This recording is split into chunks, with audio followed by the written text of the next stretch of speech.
إن الحمد لله نحمده ونستعينه ونستغفره ونعوذ بالله من شرور أنفسنا ومن سيئات أعمالنا. من يهده الله فلا مضل له ومن يضلل فلا هادي له، وأشهد أن لا إله إلا الله وحده لا شريك له، وأشهد أن محمدا عبده ورسوله. يا أيها الذين آمنوا اتقوا الله حق تقاته ولا تموتن إلا وأنتم مسلمون. يا أيها الناس اتقوا ربكم الذي خلقكم من نفس واحدة وخلق منها زوجها وبث منهما رجالا كثيرا ونساء، واتقوا الله الذي تساءلون به والأرحام إن الله كان عليكم رقيبا. يا أيها الذين آمنوا اتقوا الله وقولوا قولا سديدا يصلح لكم أعمالكم ويغفر لكم ذنوبكم، ومن يطع الله ورسوله فقد فاز فوزا عظيما. أما بعد فإن خير الحديث كتاب الله، وخير الهدي هدي محمد صلى الله عليه وسلم، وشر الأمور محدثاتها، وكل محدثة بدعة، وكل بدعة ضلالة، وكل ضلالة في النار. فأعوذ بالله السميع العليم من الشيطان الرجيم. بسم الله الرحمن الرحيم. إنما يعمر مساجد الله من آمن بالله واليوم الآخر. وقال في موضع آخر: وأن المساجد لله فلا تدعوا مع الله أحدا. وقال رسول الله صلى الله عليه وآله وسلم: من بنى لله مسجدا بنى الله له بيتا في الجنة. ہر قسم کی حمد و ثنا بڑائی اور بزرگی رب العالمین کے لیے ہے، جو ہمارا اور آپ کا اور پوری کائنات کا تنہا خالق و مالک اور ہم سب کا معبود حقیقی ہے، جس نے ہمیں اپنی عبادت کے لیے پیدا کیا. اللہ کی بے شمار حمد و ثنا کے بعد ممکن درود و سلام نازل ہو ذات مبارکہ اور مقدسہ پر، جو ساری انسانیت کی طرف نبی رحمت بنا کر کے مبعوث فرمائے گئے، جن کا نام عام اسم گرامی احمد مصطفیٰ محمد مصطفیٰ صلی اللہ علیہ وسلم ہے. معزز بھائیوں، ہم اور آپ سب مشاہدہ کرتے ہیں کہ آج ہم مسلمانوں کا مسجد سے تعلق کم ہو گیا ہے. رمضان کے مہینے میں مسجدوں میں نظر آتے ہیں، عیدین میں نظر آتے ہیں، جمعہ کے دن نظر آتے ہیں، اور دنوں میں مسجدوں سے ہمارا تعلق ٹوٹ چکا ہے اور مسجدوں میں آنا ہمیں گوارا نہیں ہوتا. آج کے اکثر مسلمانوں کا یہ حال ہے. حالانکہ اسلام میں اللہ اور اس کے رسول کی نظر میں دین اسلام کے اندر مسجد کی کتنی اہمیت ہے، اس کا کتنا مقام مرتبہ ہے، یہ جان کر کے آپ لوگوں کو حیرانگی ہوگی. کیوں؟ اس لیے کہ مسجدیں اللہ تعالیٰ کا گھر ہیں، اللہ تعالیٰ کی ملکیت ہیں، یہ اللہ کی پراپرٹیز ہیں. یہ اس لیے مسجد کسی انسان کی ملکیت نہیں ہوتی، یہ اللہ رب العالمین کی ملکیت ہوتی ہے.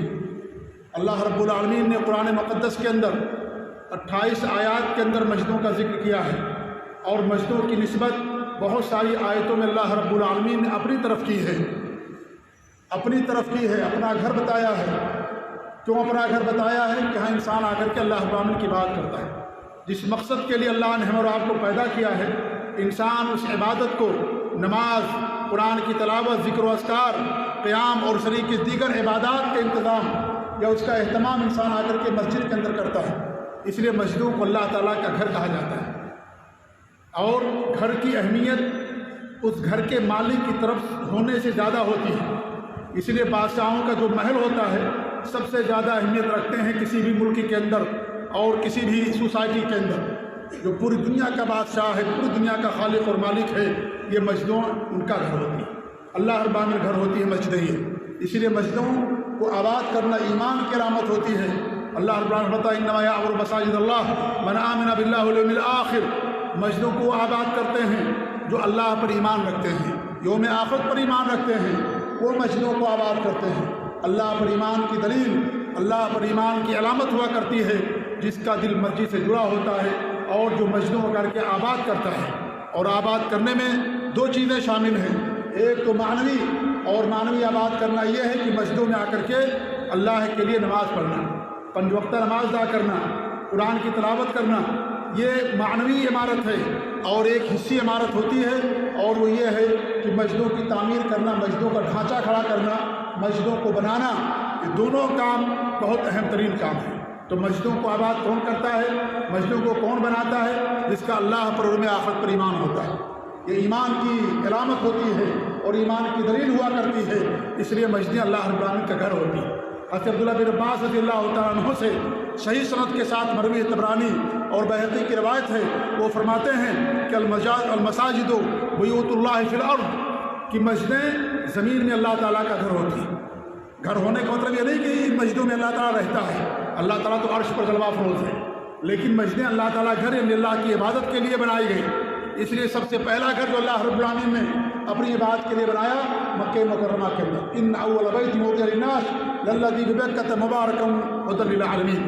اللہ فرماتا ہے کہ سب سے پہلا گھر جسے دنیا کے اندر بنایا گیا اللہ رب العالمین کی عبادت کے لیے، وہ کہاں ہے؟ مکہ مکرمہ کے اندر بابرکت ہے اور پوری دنیا والوں کے لیے ہدایت کا، رہنمائی کا سب چشمہ ہے۔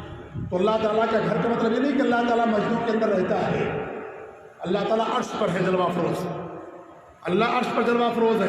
مسجدیں اللہ کی عبادت کے لیے ہوتی ہیں، یہاں اللہ کی عبادت کی جاتی ہے، اللہ کی اطاعت کی جاتی ہے، اس لیے مسجدوں کو اللہ تعالیٰ کا گھر کہا جاتا ہے۔ تو حضرت عبداللہ بن عباس جو مفسر قرآن ہیں فرماتے ہیں کہ المساجد بیوت اللہ فی الارض، مسجدیں زمین میں اللہ تعالیٰ کا گھر ہیں، تضیء لأہل السماء، یہ ایسے ہی آسمان والوں کے لیے روشن ہوتی ہیں یا رہتی ہیں، کما تضیء نجوم السماء لأہل الارض، جس طریقے سے زمین والوں کے لیے آسمان کے ستارے چمکتے اور روشن ہوتے ہیں۔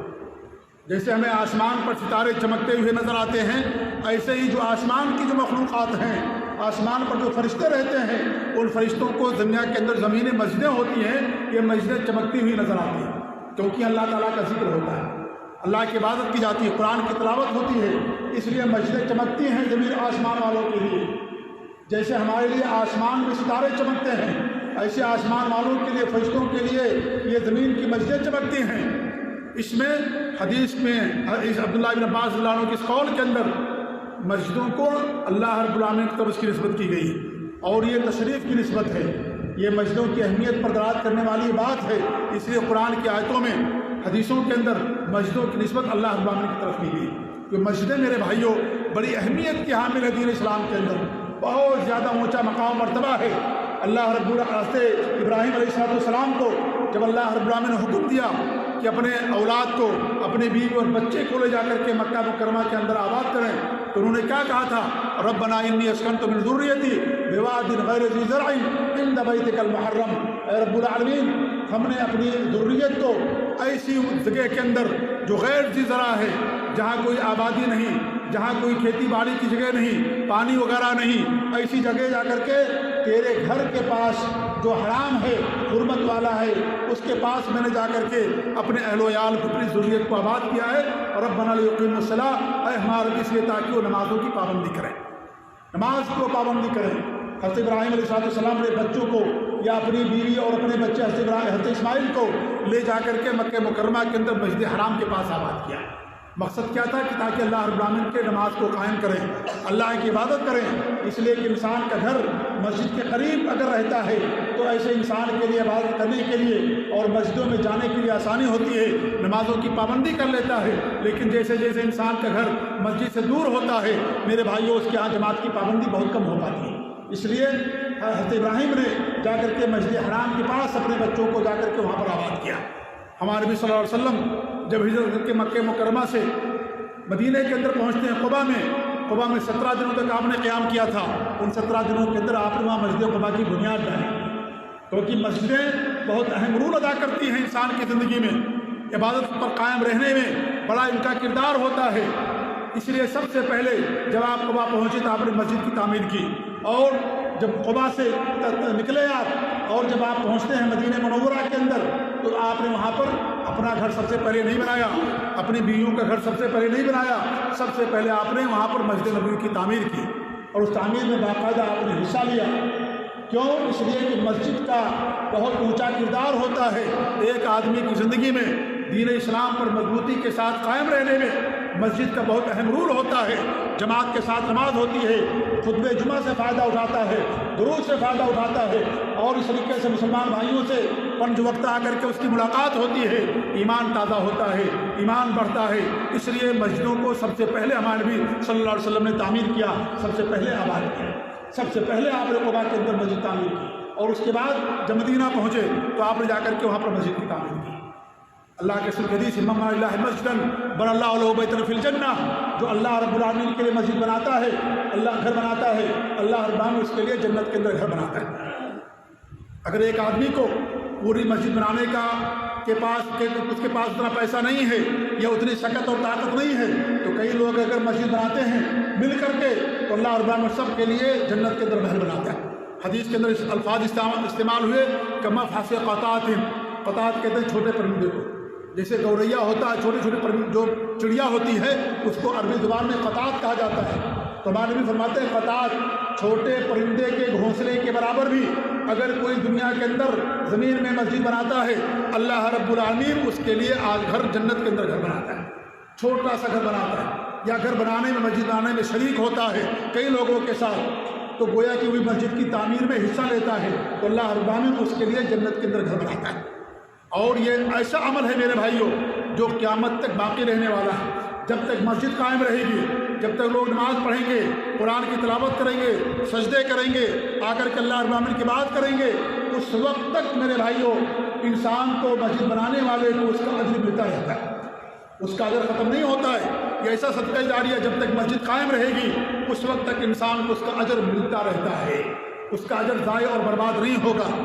اور کوئی ایسی مسجد نہیں ہے جو بنانے کے بعد جو ہے عام طور پر کہ وہاں اگرچہ نمازیوں کی تعداد کم ہو لیکن اذان ضرور کی دی جاتی ہے، اور نماز پڑھنے والے ایک آدھ دو چار لوگ ضرور ہوتے ہیں، جب تک وہ نماز پڑھتے رہیں گے نماز مسجد بنانے والے کو اس کا اجر ملتا رہے گا۔ اس طریقے سے ہمارے نبی نے فرمایا، وہ حدیث بہت مشہور ہے جسے آپ سب لوگوں نے بارہا سنا ہوگا، یہ ساری باتیں مسجد کی اہمیت متعارف کرتی ہیں کہ دین اسلام کے اندر مسجد کی کتنی اہمیت ہے، کتنا مقام و مرتبہ ہے دین اسلام کے اندر۔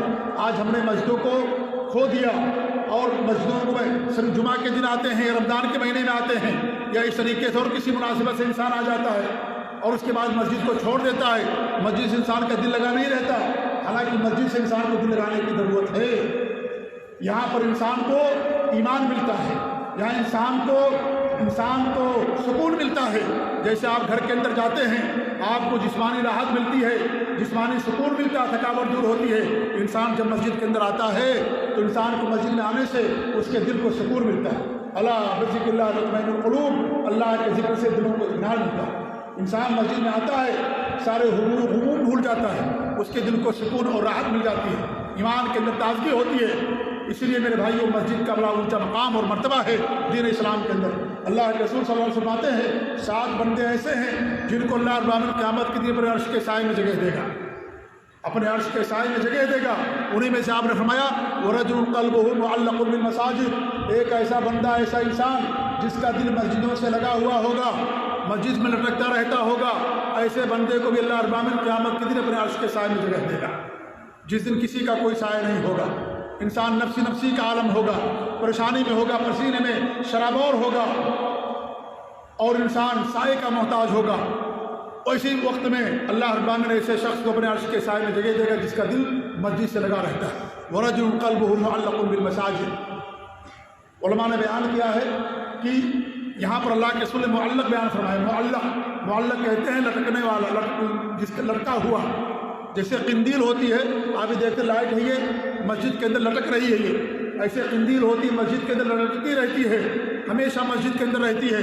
ایسے انسان کا دل ہمیشہ مسجد میں لٹکتا رہتا ہے، مسجد سے اس کا دل لگا رہتا ہے، نماز پڑھ کر کے جاتا ہے، دوسری نماز کے لیے انتظار کرتا ہے، یا اکثر وقت مسجد میں گزارتا ہے۔ اور مسجد کی مثال مومن کے لیے ایسی ہے جیسے مچھلی کے لیے پانی ہوتی ہے، پانی ہوتا ہے، پانی کے بغیر مچھلی زندہ نہیں رہ سکتی، چند دیر زندہ رہ سکتی، اس کے بعد مر جاتی ہے۔ وہی مثال مومن کے لیے ہوتی ہے مسجد کی، کہ مسجد کے بغیر ایک مومن کی زندگی کا تصور نہیں کیا جا سکتا ہے، جیسے مچھلی کا تصور نہیں ہو سکتا پانی کے بغیر، ایسی مسجد کے بغیر ایک مومن کا تصور نہیں ہو سکتا۔ مومن کے لیے مسجد کیا ہوتی ہے؟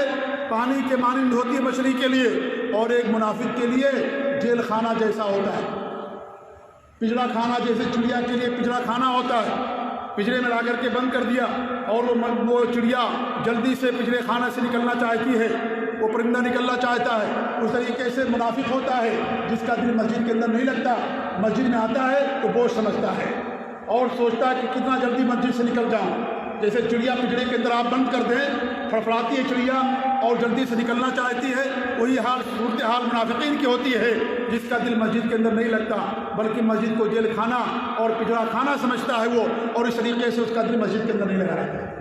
تو مومن کے لیے مسجد پانی کے مانند ہے، جیسے مچھلی کے لیے پانی کی اہمیت ہوتی ہے ایسے ایک مومن کے لیے مسجد کی اہمیت ہوتی ہے اس کی زندگی کے اندر۔ اس لیے مسجد سے ہمیں لو لگانا چاہیے، مسجد سے ہمیں دل لگانا چاہیے، کیونکہ قیامت کے دن ایسے لوگوں کو اللہ رب العالمین اپنے عرش کے سائے میں جگہ دے گا۔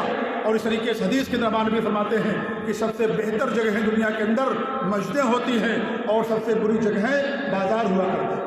ہمارے نبی کی صحیح حدیث، سب سے بہتر جگہیں مسجدیں ہوا کرتی ہیں، مسجدیں جہاں پر آ کر کے انسان اللہ کے لیے سجدہ کرتا، اللہ کی بات کرتا۔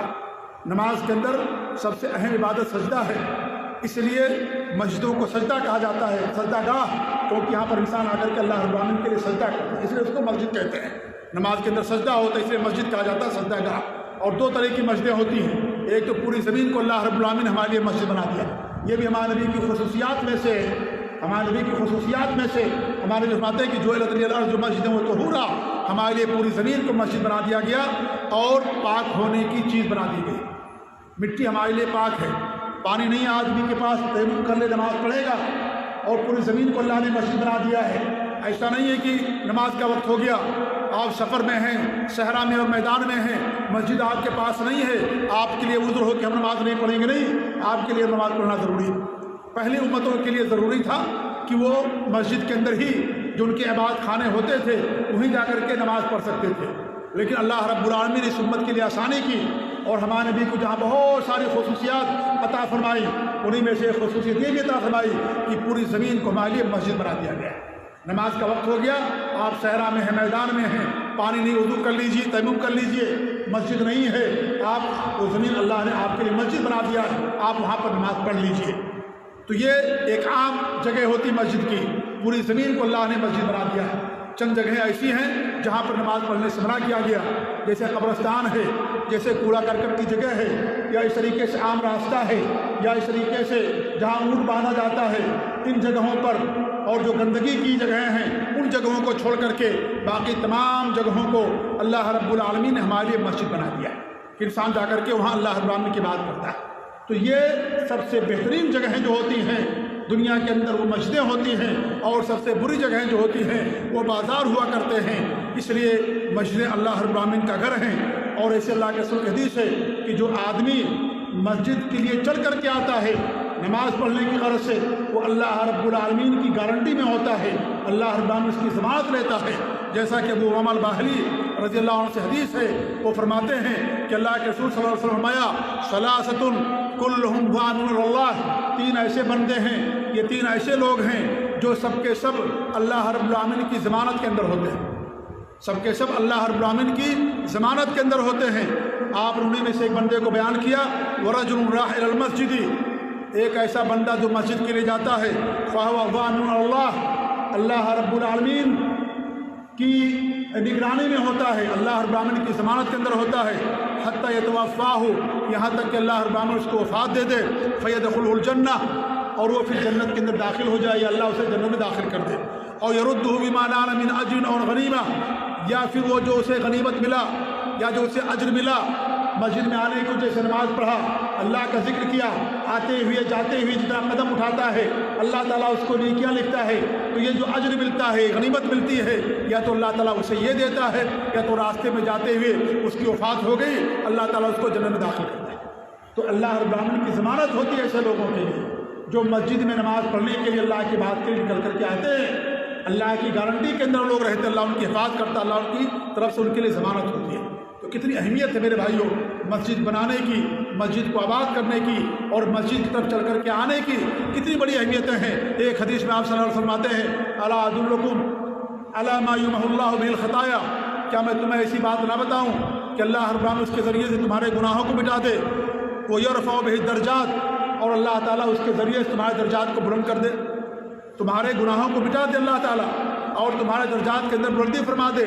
لوگوں نے کہا کہ ضرور اللہ کے رسول صلی اللہ علیہ وسلم، تو آپ فرمایا کہ اسباغ الوضوء علی المکارہ، نہ چاہتے ہوئے بھی انسان کا اچھی طریقے سنت کے مطابق وضو کرنا، اطمینان کے ساتھ بہترین طریقے پر انسان کا وضو کرنا۔ اسباغ الوضوء علی المکارہ، سردی ہے، پانی ٹھنڈا ہے، آپ وضو نہیں کرنا چاہتے یا تکلیف ہوتی ہے انسان کو، لیکن اس کے باوجود بھی انسان وضو کرتا ہے، یا اس طریقے سے گرمی کا موسم ہے، پانی گرم ہے اور آپ وضو کرنا، انسان وضو کرتا ہے نہ چاہتے ہوئے بھی، اور نفس کو ناگوار گزرتا ہے لیکن اس کے باوجود بھی وضو کرتا ہے، تو آپ فرماتے ہیں کہ یہ بھی انہی میں سے ہے۔ اور پھر آپ نے فرمایا کہ اس کے بعد وَكَثْرَةُ الْخُطَىٰ إِلَى الْمَسَاجِدِ، اور مسجد کی طرف پیدل چل کر کے کثرت سے جانا، مسجد کی طرف جانا کثرت سے، اس سے بھی اللہ تعالیٰ لوگوں کے گناہوں کو مٹاتا ہے اور درجات کی بلندی کرتا ہے۔ اور انتظار الصلاۃ بعد الصلاۃ، اور نماز کے بعد دوسری نماز کا انتظار کرنا، فذالکم الرباط، اور فذالکم الرباط، یہی رباط ہے، یہی رباط، یہی رباط۔ رباط کہتے ہیں دشمنوں سے مسلمان ملک کی سرحد کی حفاظت کرنا، اس کو رباط کہا جاتا ہے۔ اور ایک مسلمان ملک کی دشمنوں سے حفاظت کرنا بہت عظیم ترین عمل ہے، یہ بہت عظیم عبادت ہے کہ دشمنوں سے ملک کی حفاظت کرنا۔ تو معلوم بات یہ بھی رباط ہے، گویا کہ یہ بھی اپنے ملک کی سرحد کی دشمنوں سے حفاظت کرتا ہے۔ جو آدمی وضو کرتا ہے نہ چاہتے ہوئے بھی، تنگی میں یا تکلیف کے باوجود بھی وضو کرتا ہے اور مسجد چل کر کے جاتا ہے اور نماز کے بعد نماز کا انتظار کرتا ہے، جیسے ایک آدمی سرحد پر انتظار کرتا ہے اور سرحد کی حفاظت کرتا ہے، ویسے گویا کہ انسان بھی مسجد کے اندر آ کر کے اللہ کے لیے نماز کا انتظار کرتا ہے، تو گویا کہ وہ بھی رباط کے اندر ہے اور گویا کہ وہ بھی ملک کی حفاظت کرنے والا ہے۔ یہ صحیح مسلم کی حدیث ہے، جس سے معلوم ہوا کہ مسجدوں کی طرف چل کر کے آنا یہ بہت زیادہ اجر اور ثواب کا کام ہے، بلکہ جو مسجد کی طرف چل کر کے آتا ہے چاہے صبح میں یا شام میں، حدیث کے اندر آتا ہے کہ اللہ رب العالمین کی مہمانی میں رہتا ہے۔ صحیح بخاری اور مسلم کی روایت ہے، من غدا الی المسجد او راح اعد اللہ له نزلا من الجنۃ کلما غدا او راح، کہ جو آدمی صبح میں یا شام میں مسجد جاتا ہے، جب وہ مسجد جاتا ہے صبح میں یا شام میں، اللہ رب العالمین کی میزبانی میں رہتا ہو، اللہ کی مہمانی میں رہتا ہو۔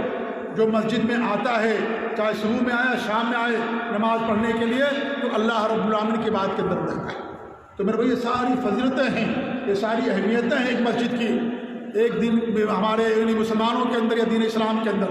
لیکن افسوس کی بات یہ ہے کہ آج مسلمانوں کی مسجد کی اس عظمت کو بھلا دیا، اس اہمیت کو بھلا دیا، اور آج لوگ چند یعنی رمضان کے مہینے میں مسجد کے اندر نظر آئیں گے یا جمعہ کے دن نظر آ جائیں گے، باقی اور یا کچھ اور نمازوں میں تھوڑے بہت نظر آ جائیں گے۔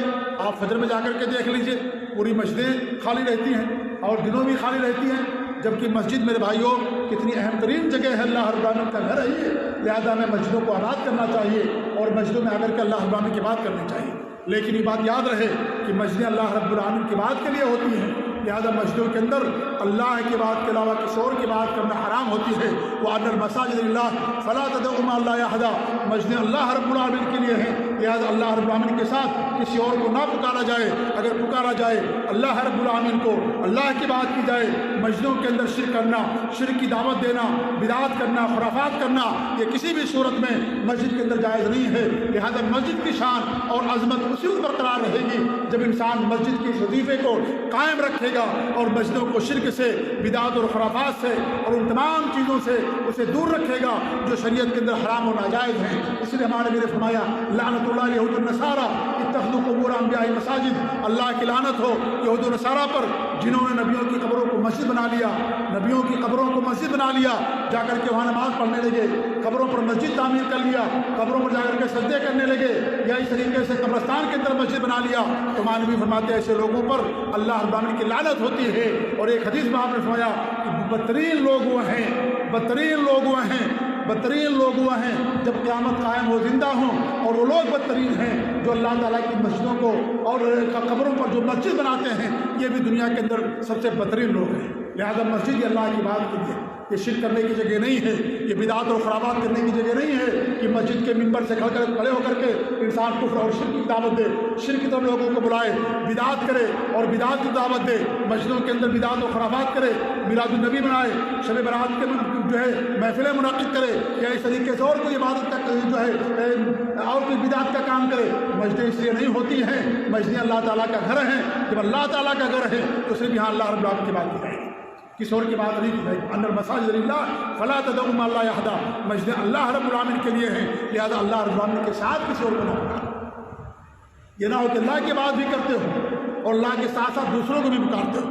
ایک تو اللہ کے علاوہ کسی اور کو پکارنا ہے، ایک اللہ تعالیٰ کے ساتھ ساتھ بھی دوسروں کو پکارنا ہے، یہ بھی حرام اور شرک ہے۔ فلا تدعوا مع اللہ، اللہ تعالیٰ کے ساتھ کسی دوسرے کو نہ پکارو۔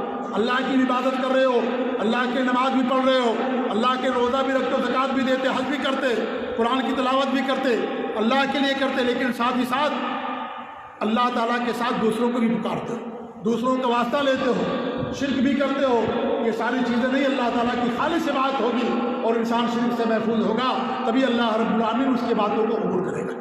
فلا تدعوا مع اللہ احدا، اللہ تعالیٰ کے ساتھ کسی کو نہ پکارو۔ یہ مسجدوں کی جو اہمیت ہے اس بنیاد پر ہے، ورنہ اگر مسجدیں کے اندر قبر بنا لی جائے یا قبرستان پر مسجد کھڑی کر دی جائے، شریعت کے اندر وہاں پر نماز پڑھنے سے منع کیا جائے، وہاں نماز ہی نہیں ہوگی انسان کے لیے۔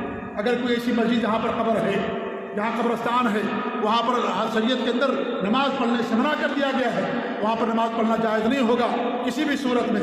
اس لیے جو مسجدوں کی اہمیت ہے اس بنا پر ہے کہ وہاں پر صرف اور صرف اللہ رب العالمین کی بات کی جاتی ہے، اللہ تعالیٰ کے ساتھ کسی اور کو نہیں پکارا جاتا۔ لہذا یہ مسجد کا جو مقام ہے اور یہ جو مرتبہ ہے، ان کو ہمیں قائم رکھنے کی ضرورت ہے۔ اس طریقے سے میرے بھائیوں، آج آپ دیکھیں کہ مسجد کی اہمیت ایک مسلمان کے دل میں کچھ بھی نہیں رہ گئی۔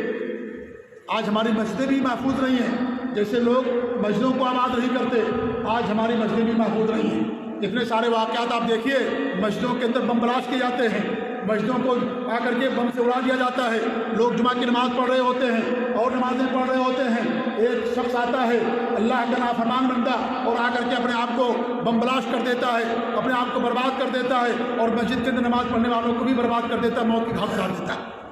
میرے بھائیوں کیوں ایسا عمل ہے؟ کیا اس شریعت کے اندر، دین اسلام کے اندر اس چیز کی رعایت ہو سکتی ہے؟ مسجد اللہ تعالیٰ کا گھر ہے، کوئی آپ کے گھر کو بلاسٹ کر دے، بم سے اڑا دے، آپ کو کتنی تکلیف ہوگی؟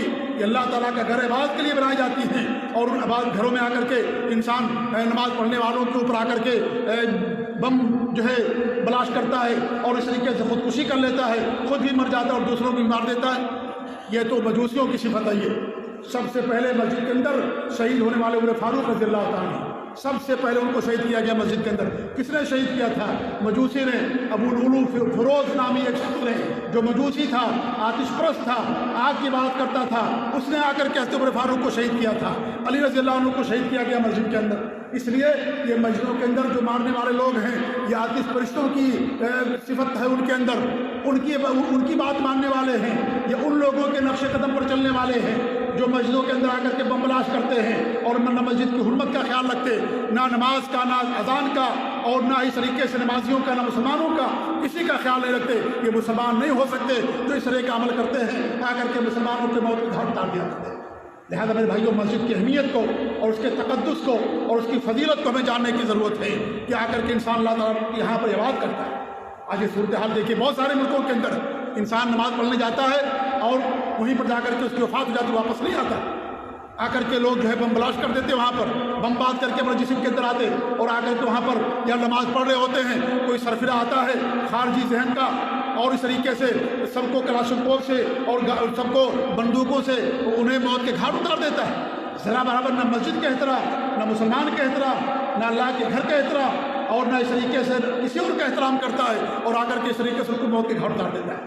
میرے بھائی، اسلام کی تعلیم نہیں ہے یہ۔ ایسے لوگ خوارج ہیں، خوارج کو اللہ کے فرماتے ہیں کہ جہنم کے کتے ہیں ایسے لوگ۔ یہ خوارج والے ایسا کیا کرتے تھے، وہ مسجدوں کو جو ہے مسجدوں میں آ کر کے قتل عام کیا کرتے تھے۔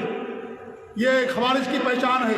خوارج جو ہے مسلمانوں کو قتل کریں گے، غیر مسلموں کو چھوڑیں گے، مسلمانوں کو قتل عام کریں گے۔ خوارج کی پہچان ہے، ایک موحد کی اور ایک مسلمان کی یہ پہچان نہیں ہے۔ اور خوارج کے بارے میں ہمارے نبی نے فرمایا، اگر میں ان کو پا جاؤں تو ان سے میں ایسی قتال کروں گا جیسے عاد و ثمود سے قتال کیا جاتا ہے۔ جہنم کے کتے ہمارے بھی ان کو قرار دیا۔ لہذا مسجدوں کو تمام چیزوں سے پاک کیجیے، مسجدوں کے اندر قبر نہ بنائیے، اور نہ ہی مسجدوں کے اندر کسی کو دفن کیجیے، نہ ہی مسجدوں کے اندر آ کر کے بدعات اور خرابات کیجیے، نہ مسجدوں کے اندر اللہ کے علاوہ کسی اور کا نام لیجیے، صرف اللہ رب العالمین کی بات کی جائے گی یہاں پر۔ اور اس طریقے سے مسجدوں کو دنیا کی چیزوں سے جو بدبودار چیزیں ہیں ان سے بھی مسجدوں کو پاک کرنے کی ضرورت ہے۔ کچا لہسن کھا کر کے آنا، کچی پیاز کھا کر کے آنا، یا بدبودار کپڑے پہن کر کے آنا حدیث کے اندر تمام چیزوں سے منع کیا گیا ہے، کیونکہ مسجد اللہ تعالیٰ گھر ہے، یہاں فرشتے آتے ہیں، نمازی آتے ہیں، ان تمام چیزوں کو تکلیف ہوتی ہے، اس لیے مسجد کے اندر ایسے لوگوں کو آنے سے منع کیا گیا۔